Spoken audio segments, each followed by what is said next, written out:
Have you ever been playing a game where you notice that the characters are dealing with issues to do with their mental health? How it becomes a big part of the game's storyline as you follow your character whilst they deal with grief, anxiety, depression, and even PTSD. You follow their highs and lows, and you seek better choices for them throughout the options given to you by the game developers.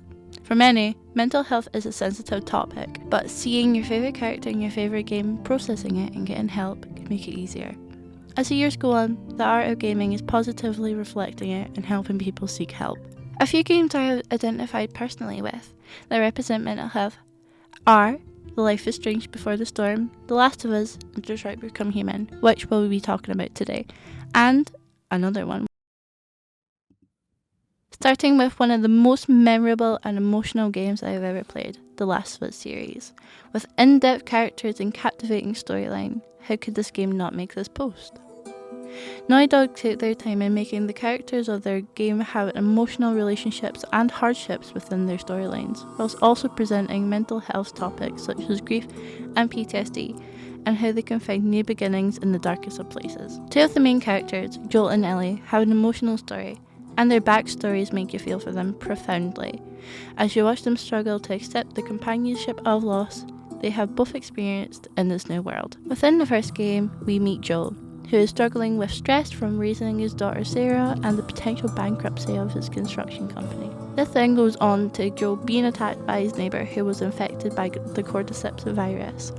Joel, Sarah and his brother Tommy escape through a town in Texas, where Sarah unfortunately gets shot in Joel's arms and dies. We then meet Joel 20 years later, where he isn't the same due to the guilt and grief that affects him still down the line, which has changed him completely from a loving father to a shell of his former self. When playing through the game, I enjoy how real the developers made the characters feel to the player and how emotional and compelling the storyline was. The way this game explores mental health is realistic to how it can be to the players who deal with these in everyday life. I have seen responses online towards the game where people explain that they have got the courage to speak up and seek help. In part 2, Ellie has grown and has to deal with the horrific loss of a father figure to another character seeking revenge. Ellie now has to navigate life without Joel in this world, and her grief turns into anxiety and PTSD, which shows itself in ways of nightmares, flashbacks, and panic attacks whilst performing mundane tasks. Anxiety. Anxiety is a feeling of unease such as worry or fear that can be mild or severe. PTSD, post-traumatic stress disorder, is a mental health condition caused by very stressful, frightening, or distressing events. Panic attacks. Panic attacks, or panic disorder, is an anxiety disorder which you regularly have sudden attacks of panic or fear, according to the NHS website.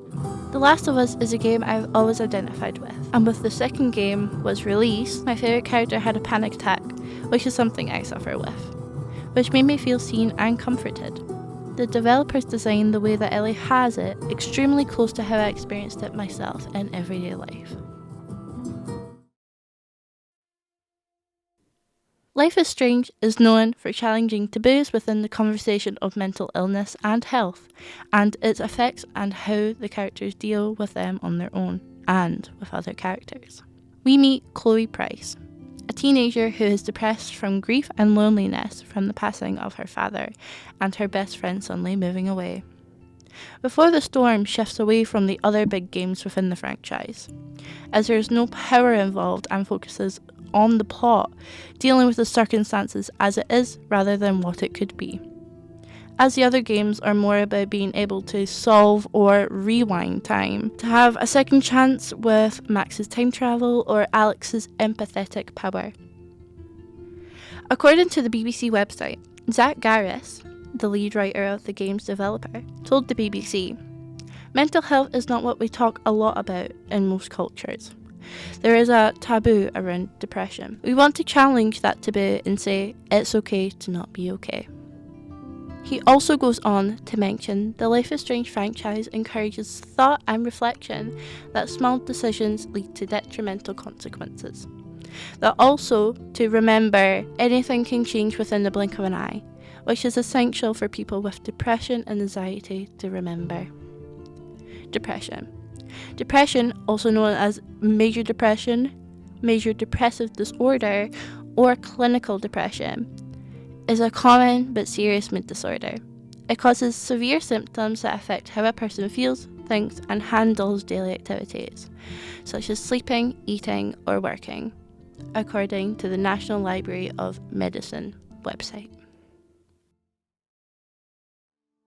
This game is more theories I've seen on Reddit or other social media websites, which have players explore and discuss concepts and thoughts regarding androids and mental health within the game, rather than mental health illnesses being portrayed or spoken about. It is thought that it is more subtle as they portray abuse and how hard it can be for the victims to seek help openly without endangering themselves in the process. We follow 3 characters, Connor, Marcus, and Kara, and how their stories change and relationships devolve or grow. This game has the same mechanics as Life is Strange, but has its own tweaks and twerks away from it. Still, this game has 85 different endings, depending on the choices you make towards the situations and actions towards characters, which may help you further along in the story depending on how you treat them in the past.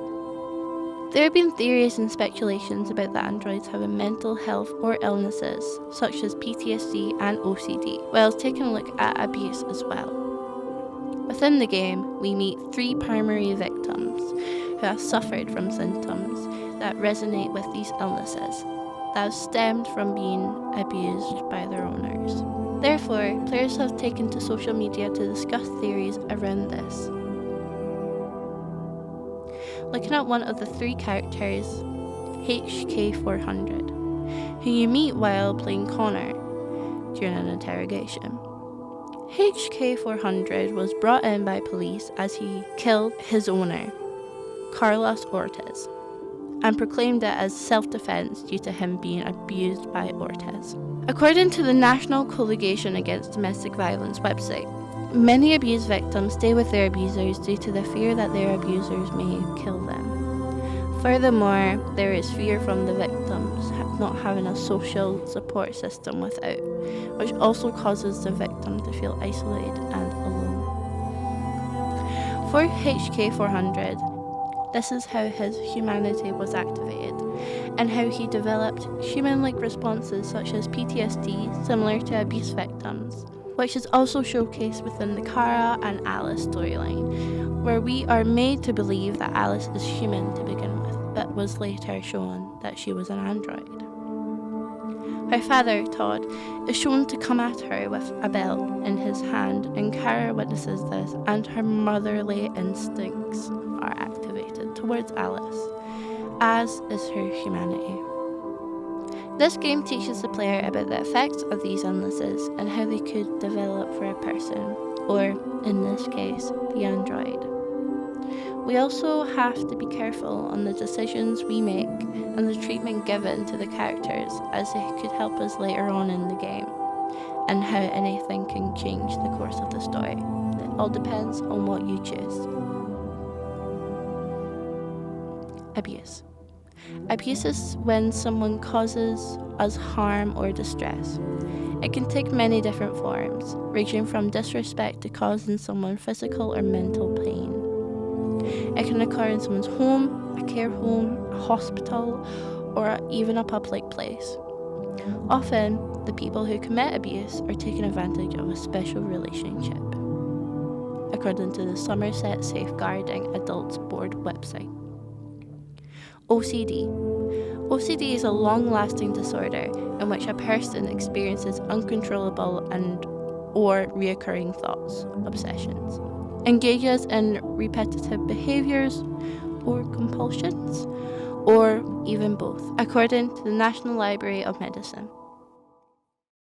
Continuing on with our last game of this video essay, Alice Madness Returns is a fan favourite in the gaming community, and as it should be.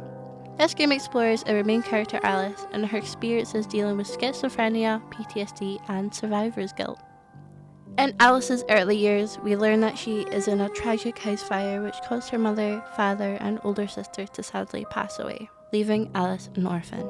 Furthermore, Alice then becomes insane believing herself responsible for the house fire that took her family and home away from her. Then this causes her to escape into a twisted and mind-warping version of Wonderland. Alice was then sent to an asylum, Rutledge Asylum, for treatment for her schizophrenia and PTSD, where she was forced to let go of her doubts and memories that had been twisted and eventually released from the ward.